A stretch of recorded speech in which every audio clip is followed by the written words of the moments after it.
Shalom, selamat pagi Bapak Ibu, saudara-saudari yang terkasih di dalam nama Tuhan Yesus Kristus. Sebelum memulai aktivitas hari ini, mari kita dengarkan renungan firman Tuhan. Kita berdoa.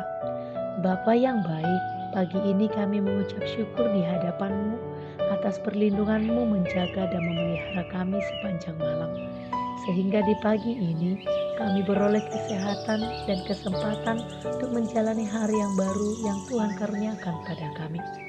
Kami mohon ya Tuhan, kiranya Engkau yang selalu menyertai kami di sepanjang hari ini, sehingga kami menjalaninya dengan sukacita dan dengan syukur kami.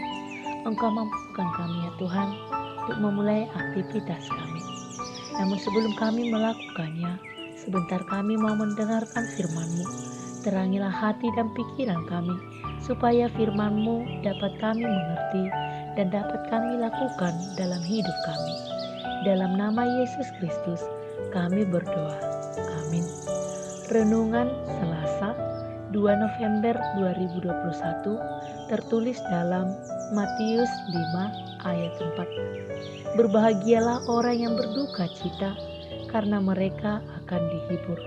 Dalam bahasa Batak, Martua mana masak roha, Aisyah pulondo nasida. Demikianlah firman Tuhan. Bapak, Ibu, dan saudara yang terkasih, bicara tentang duka cita, pasti tak satupun dari antara kita mengharapkannya. Pasti tak menginginkan hal itu terjadi di dalam hidup kita. Kita semua tentunya ingin hidup bahagia, merasakan kegembiraan, bisa tertawa dan bersuka cita. Namun kenyataannya, kita semua pernah berada dalam keadaan duka cita.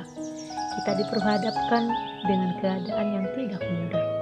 Pengalaman jatuh bangun, susah senang, duka gembira, pasti semua itu datang menghampiri kita. Jika sudah duka cita menghampiri kita merasa sangat terpuruk dan berharap ada yang datang memberi penghiburan, kekuatan, dan semangat. Keadaan duka cita bisa membuat kita begitu tertekan, terluka, sedih, dan frustasi. Dalam keadaan seperti ini, kita sering dimanfaatkan iblis dengan menawarkan jalan keluar yang tidak berkenan untuk Tuhan.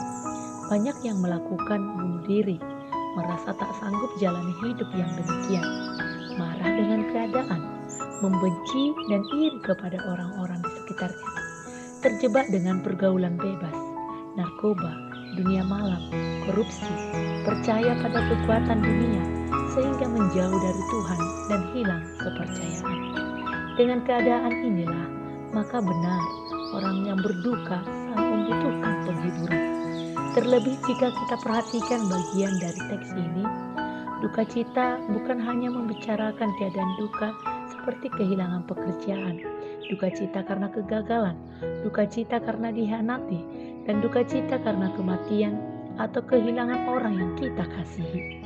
Akan tetapi, duka cita dalam nas ini juga menjelaskan tentang duka cita spiritual, yang artinya perasaan sedih atas kelemahan kita sendiri karena tidak mampu memenuhi standar kebenaran Allah.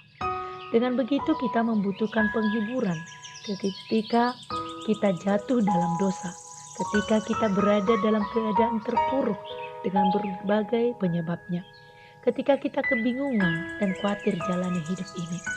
Dan penghiburan sejati hanya dapat kita temukan di dalam Tuhan. Maka untuk itu Bapak, Ibu, dan saudara yang terkasih, marilah mencari Tuhan, berpengharapan kepadanya bahwa Tuhan sanggupkan kita. Duka cita apapun yang kini menghampiri kita, percayalah Tuhan menghibur kita dan memelihara hati dan pikiran kita. Dia akan menuntun kita, membimbing kita, dan memberi ketenangan dan kelegaan kepada kita, sehingga hari-hari ini bisa kita jalani dengan sukacita. Berbahagialah orang yang berduka cita, karena mereka akan dihibur. Amin. Kita berdoa. Terima kasih ya Tuhan, kami telah mendengarkan firman-Mu. Jadikanlah firman-Mu menjadi kekuatan kami. Biarlah Roh Kudus-Mu yang membimbing kami. Sekalipun kami dalam keadaan terpuruk, kami menyadari dan meyakini akan penghiburan-Mu. Ampunilah akan dosa dan kesalahan kami, agar kami layak di hadapan-Mu. Dalam nama Tuhan Yesus Kristus, kami berdoa. Amin. Shalom, selamat beraktivitas. Tuhan Yesus memberkati.